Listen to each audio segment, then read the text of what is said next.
Hello everyone, good morning, welcome back to my channel. আশা করি তোমরা সকলে খুব ভালো আছো। তো সকাল সকাল দেখো পুচকুসোনা ঘুম থেকে উঠে পড়েছে, আর কদিন ধরে দেখছি ও আমার সাথে সাথে ঘুম থেকে উঠে যাচ্ছে, আমি উঠলে ও উঠে যাচ্ছে।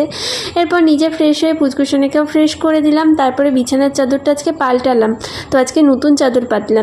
আর ব্রেকফাস্টে আজকে খেলাম পায়েস মুড়ি। কালকে মা রাতে পায়েস করেছিল, তো বাসি পায়েস খেতে আমার খুব ভালো লাগে, তো খেয়ে নিলাম। তারপরে সোজা চলে আসলাম রান্নাঘরে। তো আজকে ইলিশের দুটো আইটেম করলাম, ইলিশ বেগুন আর ইলিশ সর্ষে।